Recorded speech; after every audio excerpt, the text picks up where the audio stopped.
السلام علیکم۔ مولانا ڈاکٹر اسرار احمد کے بیانات سننے کے لیے ہمارے چینل القرآن انسائٹ کو سبسکرائب کریں۔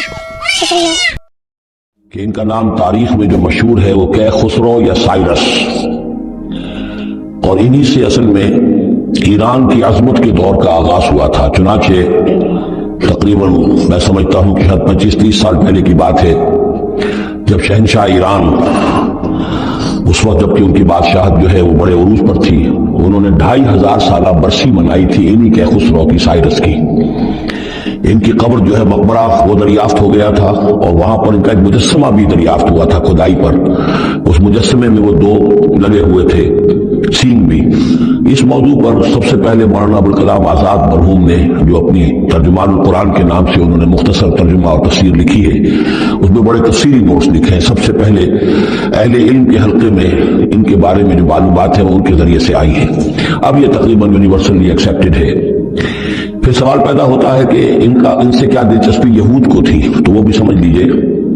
کہ نبوکدنضر نے 587 قبل مسیح میں حملہ کیا تھا فلسطین پر، اور نبوکدنضر عراق کا بادشاہ تھا۔ تو اس مڈل ایسٹ کو ذہن میں رکھیے کہ میڈیٹرینین کے بالکل ساتھ ہے ملک شام،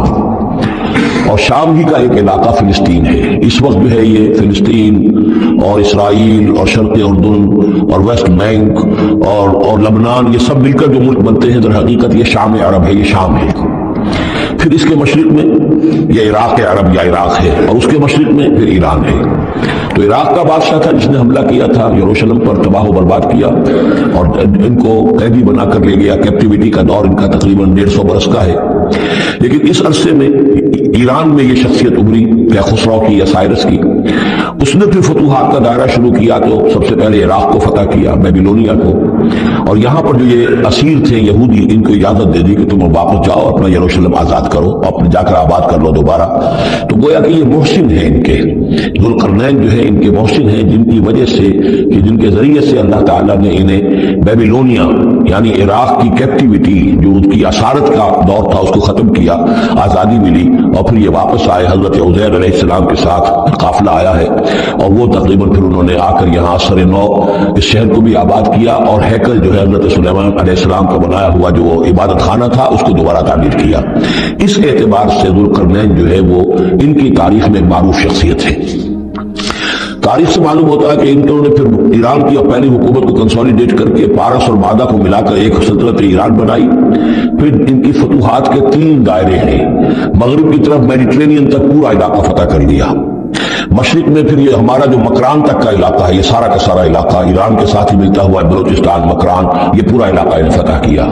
ایک مہم ان کی شمال کی طرف گئی، بحیرہ کیسپین جو ہے، اور ادھر سے جو وہ بلیک سی ہے، بحیرہ اسود، ان دونوں کے درمیان جو پہاڑی سلسلے ہیں، یہ شمال کی طرف جو ہے تیسری مہم گئی۔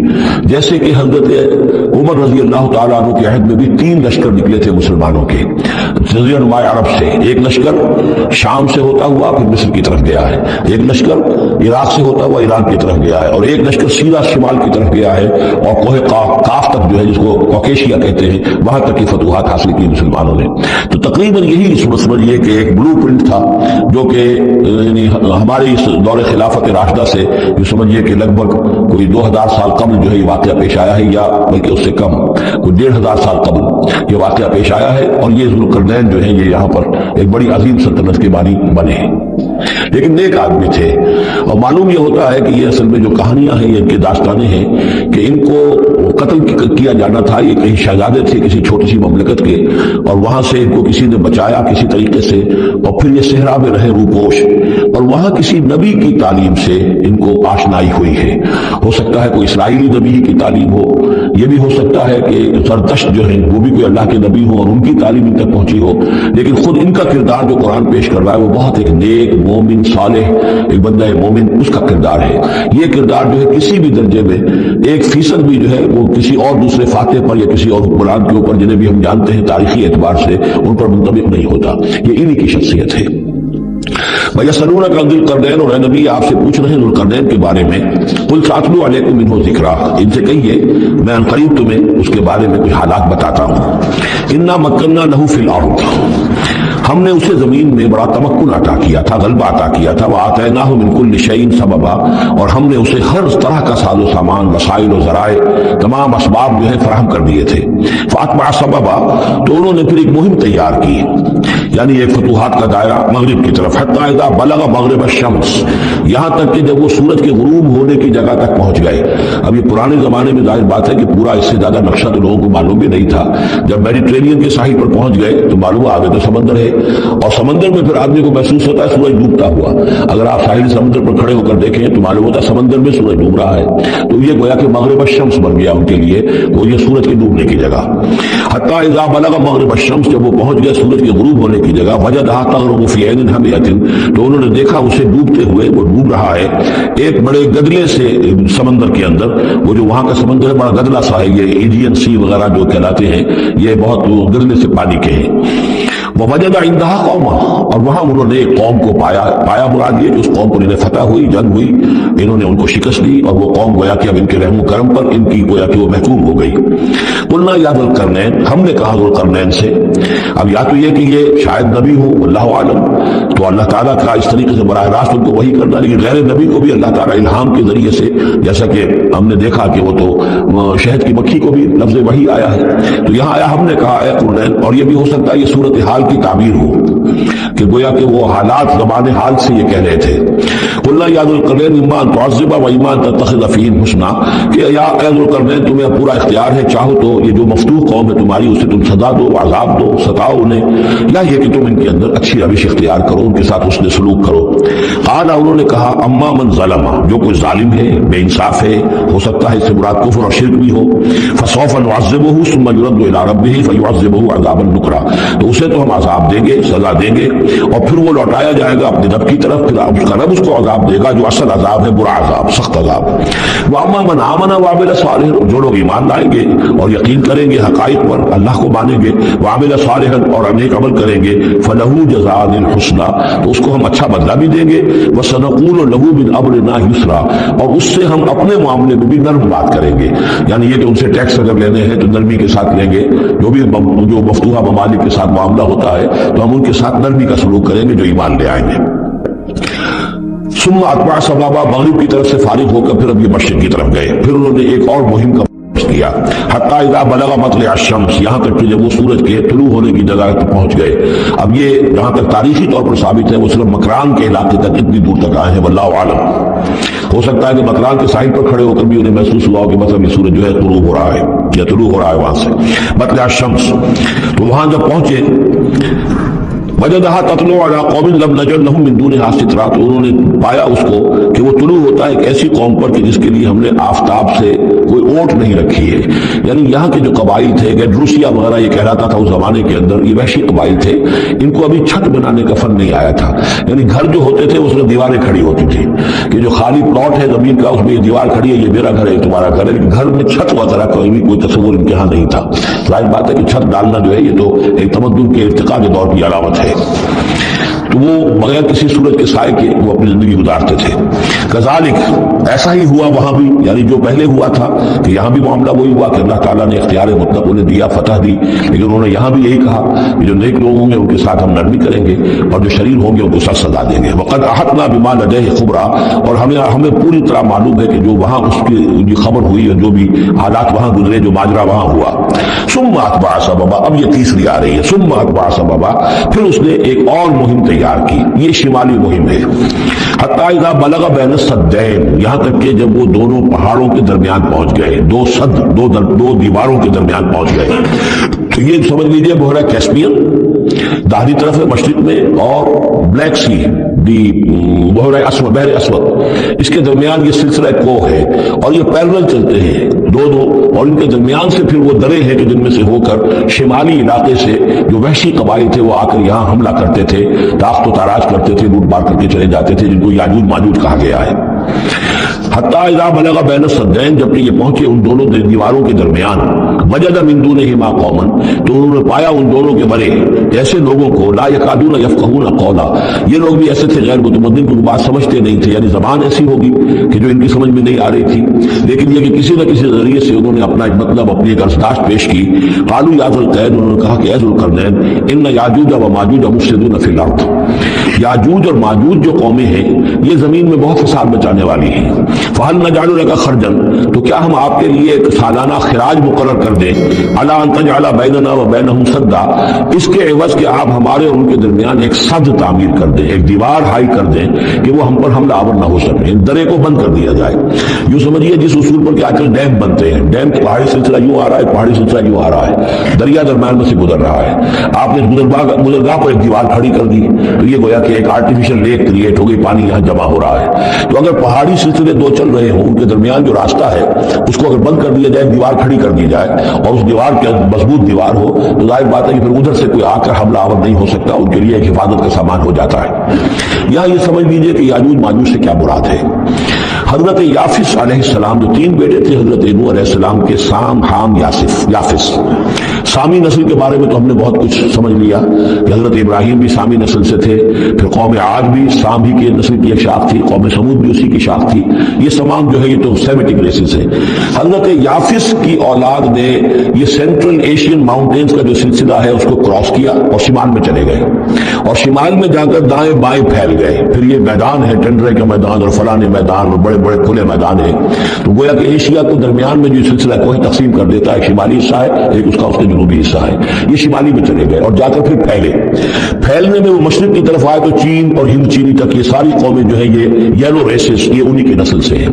اور مغرب میں چلے تو روس، اور روس سے ہو کر روس کے ساتھ ملتا ہوا علاقہ اسکینڈینیوین کنٹریز کے ساتھ، پھر وہاں سے وہ اتر کے اور یورپ کے بھی جو یہ مغربی ممالک ہیں، اینگلو سیکسنز جو ہیں، یہ بھی در حقیقت اسی سے اسکینڈینیوین کنٹریز سے اترے ہوئے لوگ ہیں۔ تو یوں سمجھ لیجئے کہ ویسٹرن یورپ اور ایسٹرن یورپ کا بھی خاص طور پر شمالی علاقہ، اور پورا یہ روس کا علاقہ، اور پورا صحرائے گوبی، اور پورا چین اور وہاں تک جو ہے ہند چینی تک، یہ یافس کی نسل ہے۔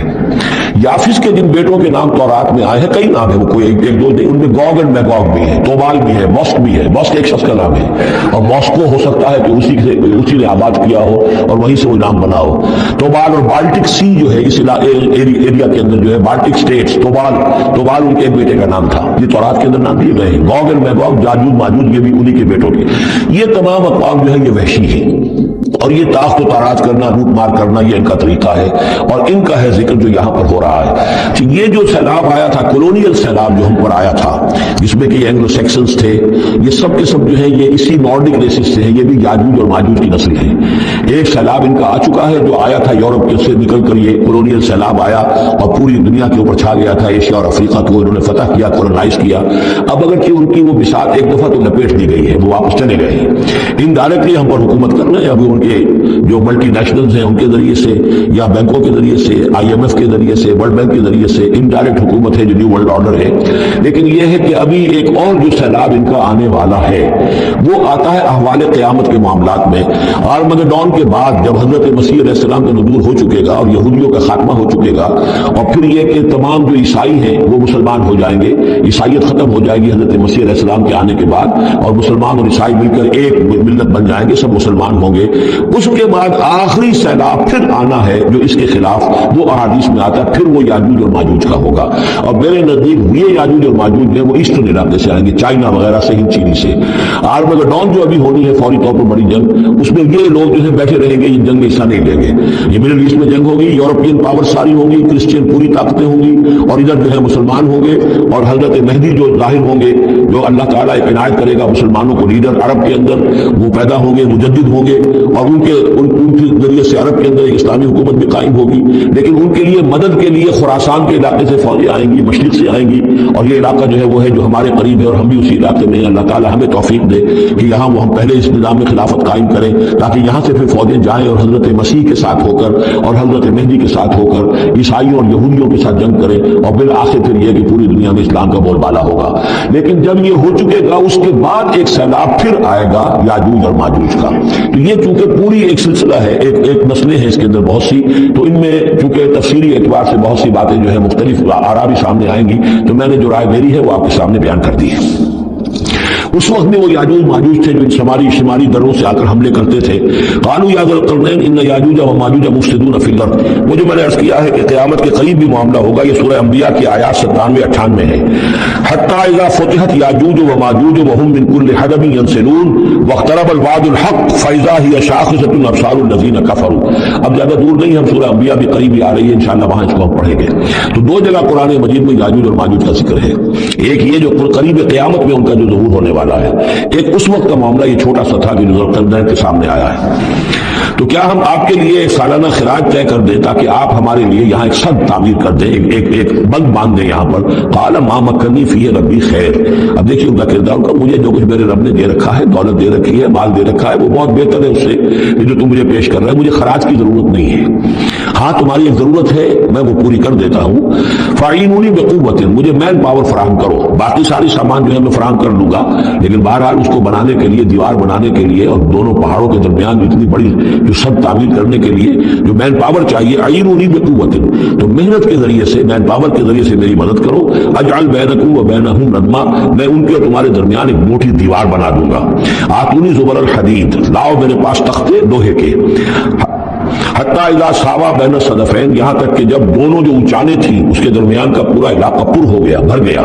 وہ لوہے کے تختے جو ہے اس کے اندر بھرے جا رہے ہیں. حتی اذا ساوا، برابر کر دیا دونوں بھاگوں تک پہاڑ کی. قال انفخوا، اب ان کا کہ آگ جلاؤ اس کے نیچے.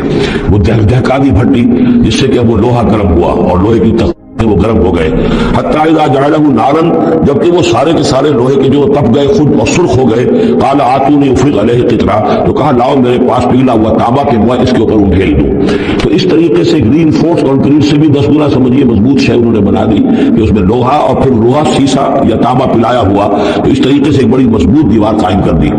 اس دیوار کے جو آثار اب بھی موجود ہیں، دیوار تو موجود نہیں ہے، یہ داریال اور دربند کے درمیان یہ کشادہ راستہ ہے اب بھی. یہ ویسٹ کوسٹ جو ہے کیسپین کا، اس کے ساتھ اس کی لمبائی 50 میل اور اس کی اونچائی 29 فٹ اور 10 فٹ چوڑی یہ دیوار تھی جو اس وقت بنی ہے. یعنی جس طریقے سے کہ بنتے ہیں بڑے بڑے بند، ان سے بھی بڑی یہ چیز سد تعبیر کی گئی ہے. السد العالی کہلاتا ہے اسوان ڈیم جو ہے، جو مصریوں نے بنایا تھا، بہت بڑا ڈیم، السد العالی، اونچی دیوار. تو ہمارے ہاں یہ تربیلا اور بنگلہ یہ سب کیا ہے، یہ اسی طرح کے ڈیم ہیں کہ پہاڑی سلسلے آ رہے ہیں، دریا جا رہا تھا، وہاں اپنی دیوار کھڑی کر دی، پانی رک گیا اور وہ جھیل بن گئی. فمستطاعوا ان یظہروہ، تو انہوں نے کہا کہ اب یہ لوگ نہ تو یہ اس کے اوپر سے آ سکیں گے، اس کو نہ چڑھ سکیں گے، ومستطاعوا لہ نقبا، نہ اس میں کوئی سوراخ لگا سکیں گے، نقب لگا سکیں گے. قال ھذا رحمت من ربی، یہ سب اتنا بڑا کارنامہ کر کے بھی انہوں نے کہا یہ سب رحمت ہے میرے رب کی طرف سے، میرا کوئی کمال نہیں، یہ سب اللہ کی طرف سے ہے. فاذا جاء وعد ربی، اور جب میرے رب کا وعدہ آئے گا، جعلہ دکا، وہ اس پوری دیوار کو جو ہے ریزہ ریزہ کر دے گا، ختم ہو جائے گی دیوار. اب وہ دیوار وہاں موجود نہیں ہے، وہ ختم ہو چکی ہے امتداد زمانہ سے، اب اس کے کوئی آثار باقی نہیں رہے. بس آثار معلوم ہو جاتے ہیں کہ یہاں وہ دیوار ہوتی تھی، جس سے یہ میں ڈائمنشنز آپ کو دیے ہیں. وَكَانَ وَعْدُ رَبِّي حَقًّا، اور میرے رب کا وعدہ جو ہے وہ حق ہے، سچ ہے، پورا ہو کر رہے گا. وَتَرَكْنَا بَعْضَهُمْ يَوْمَئِذٍ يَمُوجُ فِي بَعْضٍ، اب جب یہ وقت آئے گا اللہ تعالیٰ کا قیامت کا وقت، ہم چھوڑ دیں گے اس روز ان کو، یہ ایک دوسرے میں گتھم گتھا ہو جائیں گے. یہ جو کچھ ہونے والا ہے قرب قیامت سے پہلے، جس قسم کے لشکر آنے ہیں اور جیسی جنگیں ہونی ہیں، اور یہ جو یاجوج ماجوج جب آئیں گے تو آتا ہے احادیث کے اندر کہ پورے دریا، پورے سمندر پی جائیں گے، ہر چیز کھا جائیں گے. اور یہ معلوم ہوتا ہے کہ چینیوں کے ہاں تو خاص طور پر سانپ، بچھو، جو شے ہو، کتا، بلی، ہر شے چٹ لے جاتے ہیں، کوئی شے نہیں چھوڑتے. اور میں سمجھتا ہوں کہ شاید آدم خور بھی ہو یہ کہ کسی وقت میں جب ان کو ضرورت پڑے تو آدمی کو کھا جائے، تو کتے کو، بلی کو، سانپ کو، بچھو کو، ہر چیز کو کھا جاتے ہیں. تو ان لوگوں کا معاملہ جو ہے واقعتاً یہ جب ابھی تو ذرا رکے ہوئے ہیں، کنٹینڈ ہے ایک طرح سے، لیکن ایک وقت میں ان کا بند کھلے گا. اور چونکہ پھر یہ جو ہے تمام چاروں طرف ان کے پہاڑ ہیں، ہر پہاڑ کی اونچائی پر من کل حدب ینسلون، نیچے اترتے ہوئے نظر آئیں گے. اور یہ نقشہ بعین ہی اسی طرح اخبارات میں آیا تھا جب 62 میں وار ہوئی ہے نیفا میں، جو ہندوستان کا مشرقی جو علاقہ تھا جہاں کے چین اور بھارت کی جنگ ہوئی ہے. تو اس کے الفاظ جو اخبارات میں آئے تھے، waves after waves of Chinese soldiers were coming down the slopes.